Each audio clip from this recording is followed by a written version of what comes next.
کے ایک جاننے والے ہیں، ان کے رشتے دار ہی اس کے پاس رہتی تھی، یعنی اس کی سالی رہتی تھی اس کے پاس. اچھا. اور وہ کسی غلط کام میں وہ ہو گئی اور اس نے اپنی آنکھوں سے دیکھ لیا. صحیح. پھر اس کو مارنے، مطلب کہ مار کٹائی پہ بات آ گئی، اس کو مار رہا تھا تو وہ آگے سے واسطے دینے لگی کہ آپ کو نبی کا واسطہ، اللہ کا واسطہ. تو وہ توبہ نعوذ باللہ ان کو بھی برا بھلا کہنے لگ گیا. وہ اب یہ کہتا ہے کہ کیا میں اسلام سے خارج ہو گیا ہوں، کافر ہو گیا ہوں، تو اس کے لیے کیا حکم ہے؟ اگر کیا کرے وہ، کس طرح سے اس کی وہ جان؟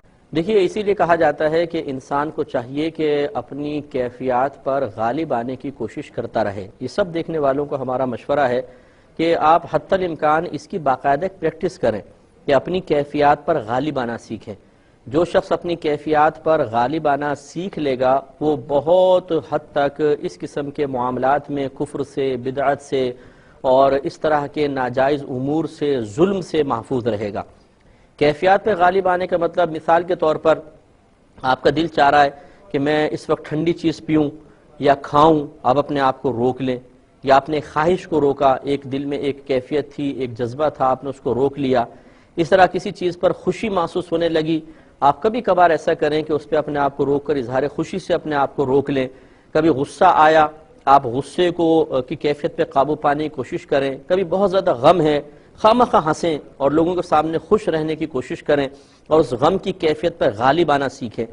تو اگر انسان چند دن، مثال کے طور پہ 1 مہینہ بھی اچھی ریاضت کر کے اس قسم کی کیفیات پر غالب آنا سیکھ لیتا ہے، تب اب مثال کے طور پہ اب جیسے اچانک غصہ آیا، اب وہ اپنی کیفیات پر قابو نہ پا سکے، کیفیات ان پر غالب آئیں، زبان سے کلمہ کفر نکل گیا، ایمان گیا.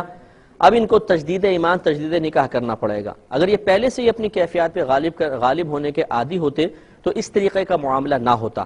اس پہ میں مزید کہ ایسا شخص جو چاہے غیر ارادی طور پہ گستاخی رب یا گستاخی رسول کا مرتکب ہو گیا، اسے چاہیے کہ سب سے پہلے تو اعلانیہ توبہ کرے. اگر لوگوں کے سامنے ایسا معاملہ ہے تو سب کے سامنے کہے کہ جی مجھ سے واقعی غلطی ہوئی ہے، کلمہ کفر نکلا ہے، میں اللہ کی بارگاہ میں توبہ کرتا ہوں اور سب کو گواہ بنا کر میں تجدید ایمان کرتا ہوں.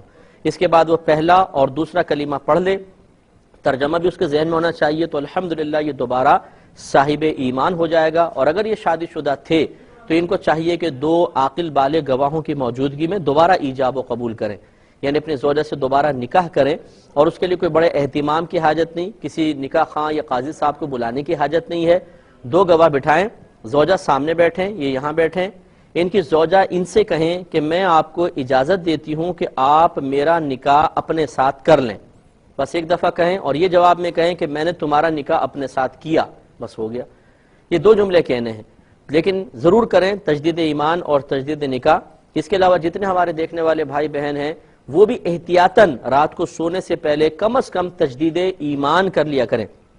تجدید نکاح روزانہ نہ کریں، گھر والے پریشان ہو جائیں گے. 15 دن میں، مہینے میں کبھی ایسا ہو جائے تو الگ بات ہے، ورنہ تجدید ایمان تو کوشش یہ کریں کہ جب بھی آپ رات کو سونے لگیں تو تجدید ایمان کر کے سوئیں. ہو سکتا ہے نادانستہ طور پہ کوئی ایسا کلمہ زبان سے نکل گیا ہو جس پہ شرعاً گرفت متحقق ہو چکی ہو، تو اچھا ہے احتیاطاً آدمی تجدید ایمان کر لیتا ہے تو انشاءاللہ بروز قیامت گرفت نہیں